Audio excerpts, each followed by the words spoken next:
The Special Hazard Area Fire Prop at TEEX simulates a heater skid unit. It consists of various leak points such as a pump seal leak and a flange leak. There is also a meter loop for additional complexity. Adjacent to the heater skid unit is a pump and a condenser that can have multiple leak points. These leaks can be burning liquid or propane gas fuel. Participants learn the importance of handling multiple hose lines, water pattern techniques, and coordination and teamwork. The following exercise was recorded during the annual Industrial Fire School at TEEX. Okay, so here we are. You already have a burn in today so far? All right, how'd it go? Need some improvement? Need to come together more as a team, right? Again, get different positions as we go through the day. If you're weak on something, grab that spot. We're here to practice, we're here to learn, so let's not, don't be afraid to do something.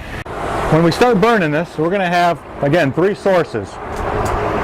We're going to have an LPG here. We're going to have this center one of the taller column out there. It's going to have liquid. And then we're going to have another LPG here on the end in this metering loop back here. And we need to prioritize. So we have 3 things burning. We can't put them all out together. We have to work together as a team. So hose line 1, make sure they can set up, so they'll be here on the furthest left of the project. We'll put hose line 2 second, and then we'll have the foam line in the 3rd position.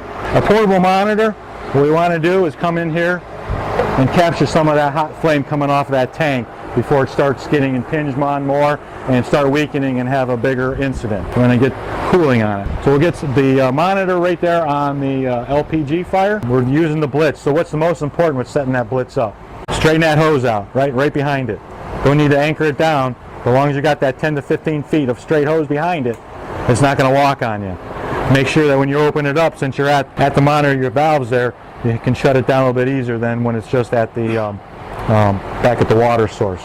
So make sure you got that nice 10 to 15 feet behind you. And as we get the hands lines going, we can then do the rescue of the operator. So let's talk about the extinguisher real quick. Make sure you use it. All right, make sure we have time. Make sure we get in there.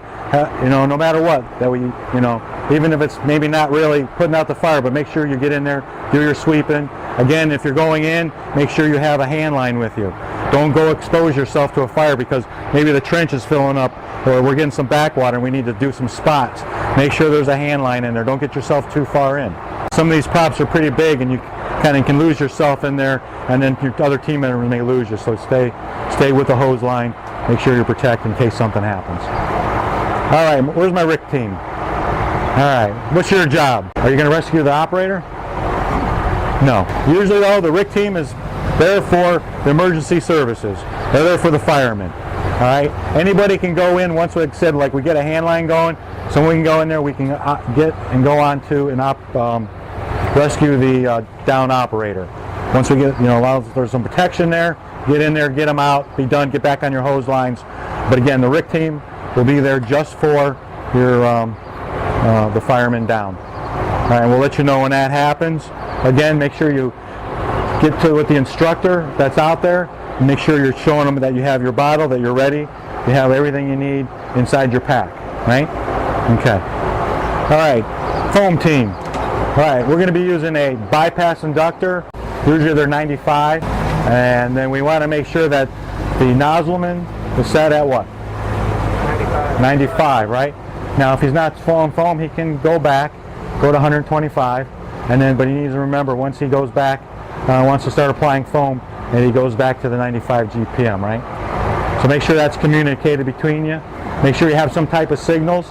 How you're going. This one's not too crowded, so you should be able to see each other really good. When I want foam, when I don't want foam. Hand lines. Who's the most important person on the hand line? Well, everybody's important, but the nozzle man's the most important. If he leaves the nozzles or goes down because he's weak or doesn't have what he needs, we have to support him. Everybody else is there to support that nozzle person. All right. So once he's on that nozzle, make sure that he's going to lead you in. He's going to make sure he does the calls to get you forward. IC. You're not going to sit there and say, okay, move forward, move forward, move forward. You're going to give them their job, and then you're going to let them go do it. Make sure that you have to communicate what you need to do. Second personal line. He's pretty important too, right? Because you're going to back up that nozzle man, make sure they have what they need, the hose they need, and then last but not least, the kinker, right? You guys just went through your hose handling, right? He's pretty darn important. He's going to make sure that hose doesn't kink, especially if you get it on a block. All of a sudden you take 2 more steps forward to get that block and the hose kinks. Can't be having that. That's not a very good situation. All right, if you lose water, it's time to start backing out, especially if you're on a valve all by yourself or only one hand line. Make sure that you have that backup.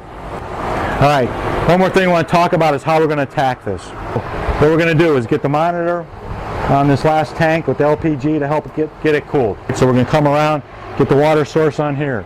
Team 1 and 2 and 3 will be lined up. You can't just go, okay, you team 1 go get 1, you get 2, you go get 3. It's got to be a coordinated effort. Get 2 hose lines on each of the closures as we do them. So as we go in to get the closure on this first one, I want 1 and 2 helping out each other here.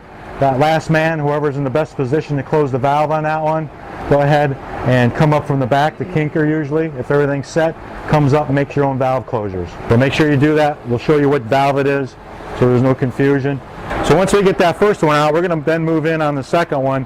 We can either do that with 1 and 2 again as they move down, and then if there's needed any foam, line 3 then can handle any foaming and needed of the area. So then they can get on the foam. They can be cooling meanwhile, but then if you start seeing any pooling of fire coming towards you, make sure you kind of watch your feet, especially the second person. You know, nozzle man's going to be on the fire, and we want to make sure that second person looking for any ground fire circling in, make sure that we don't have any fires coming up underneath you. If you need the extinguisher, call for him. Make sure he's there to help you, get anything out, and then call for foam. We can have the IC say, hey, we need some foam over here, let's go, let's get on foam. And then as we then get this one out, we should then start foaming the area because our fuel leak's now gone, right? And then we can then work on this one. And then now we can get over, and if we still need foam, you may have the foam line still blanketed in the back, and then have hose line 1 and 2 come over and start to hitting this metering loop. There's 2 valves on that metering loop to the far right there. That top one and the one on the right that's going vertical there. And then the horizontal one on top of your 2 closures on that one.